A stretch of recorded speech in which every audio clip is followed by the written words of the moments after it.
There are your odds for Defensive Player of the Year, led by Micah Parsons of the Cowboys and TJ Watt of the Steelers, both at plus 550.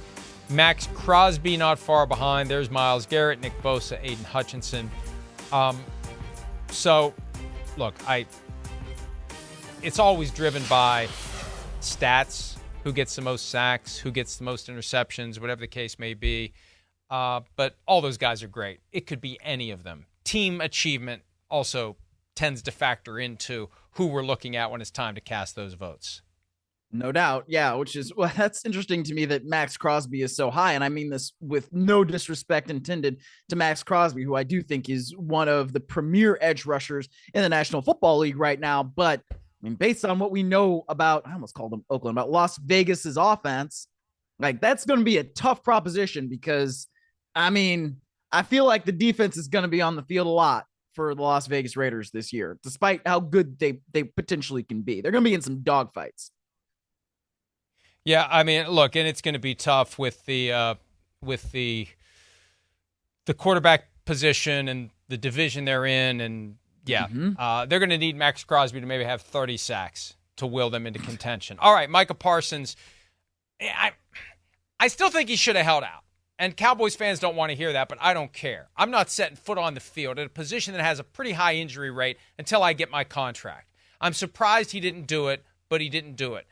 He did comment on his podcast earlier this week about receiver contracts, which are now at $35 million per year as the high water mark in new money, and corners, which are still kind of spinning in the mud at 20. Here's Parsons with his views on that discrepancy. I think it's time for a bump to the cornerback market. I mean, all these receivers are making $30 million plus a year, and there's guys on islands because we in cover 3 that got to be covering these dudes. I think it's time for the cornerback market to make a jump because these wide receivers is making 30 plus million. Look at offensive tackles, right? Offensive tackles are damn near at 28, 30 million, and the best pass rushers is matched up with around, between 25 to 35 million. So why wouldn't the cornerback market make a jump like the receiver market, to be honest with you? I think we got to show more love to the cornerback market, man. These guys is out there on islands with these guys, covering them each and every week. And, it's such a drastic. I mean, kind of look at the cornerback market. These guys are signing 17. I think AJ Terrell just signed for a 20 APY.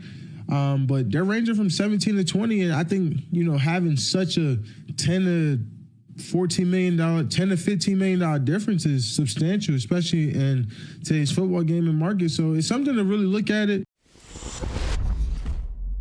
After Micah Parsons' agent saw that segment, he called Micah and said, will you please shut the hell up until we get you your contract? Because it's still a zero-sum game. Every dollar that goes to one position is one less that's available to the other position. I'm kidding. That didn't actually happen. But Micah, don't start stumping for other positions to have increased market because it does affect the market and the money available at others. But the bottom line is the two most important positions in football are quarterback and pass rusher. He's going to get his at some point, and it's going to be a lot more than it would have been this year. But the Cowboys are getting him this year for like $3 or $4 million, which is ludicrous when you think about it. He should not be playing. Remember the Unabomber manifesto that Kyler Murray's agent put out? That you needed a magnifying glass or an electron microscope to read the damn thing. The whole point was he's entering the 4th year of his contract. He's not playing for that amount of money. He's not doing it. Micah Parsons should have done the same damn thing. Not with the manifesto. No.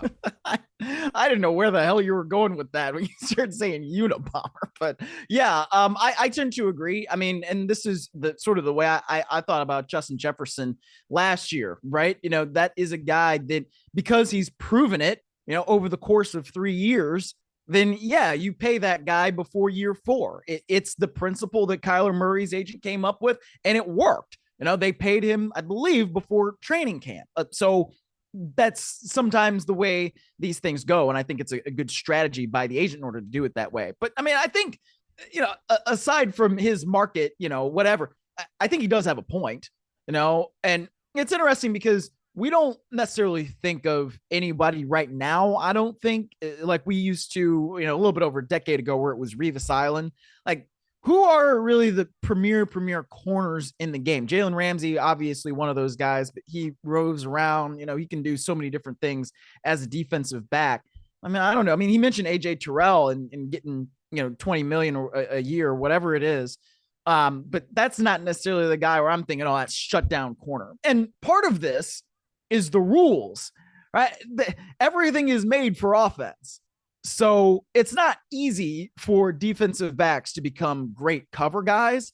And I apologize to all the folks that I am not thinking of in my mind right now, but I think that also has something to do with it. It's A, it's harder to be an elite corner right now. And B, I don't really know how many elite corners we have in the National Football League at this point.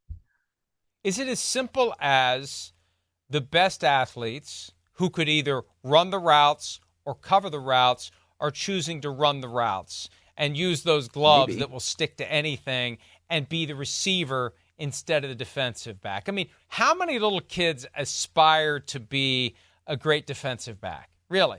You aspire to be the one that catches the game-winning touchdown pass in the Super Bowl, not the guy that breaks up the potential game-winning touchdown pass in the Super Bowl, but that may be part of it, that the best of the best who can do those things. And it is a slightly different skill set. The receiver knows where he's going.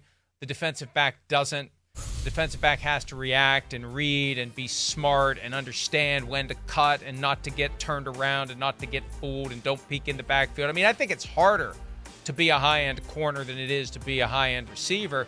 And Absolutely. It may just be that no one stands out. Bottom line, no one stands out. There's no Deion Sanders. Remember when Bobby Taylor, you were probably like 4 years old then, like big corner. There was a trend toward big, tall corners. He was an Eagles defensive back.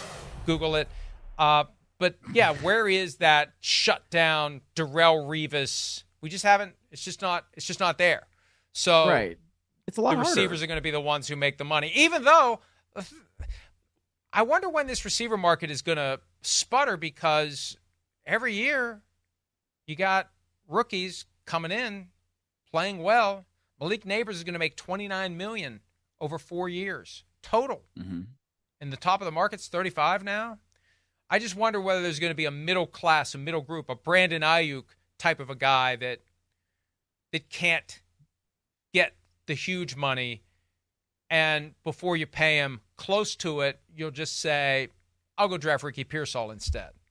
Well, that's kind of what the Titans tried to do, right? With A.J. Brown, when they sent him over to, sure did. They sent him to Philadelphia. They draft Treylon Burks, and John Robinson ends up getting fired.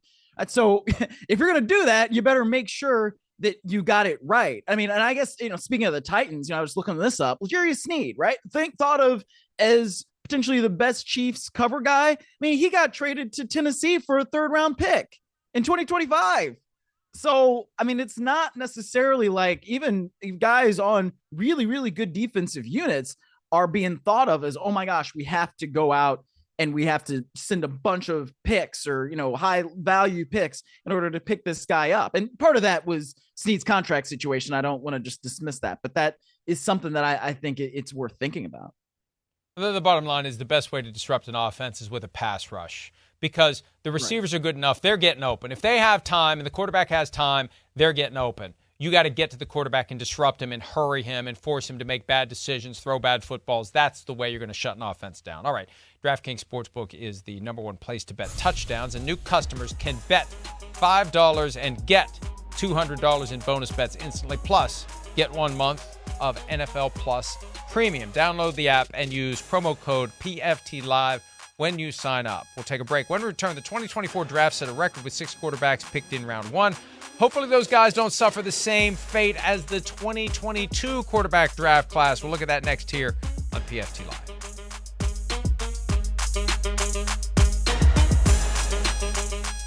Hi, it's Mike Florio. Thanks for watching PFT on YouTube. Hit subscribe for the latest news and analysis from Pro Football Talk.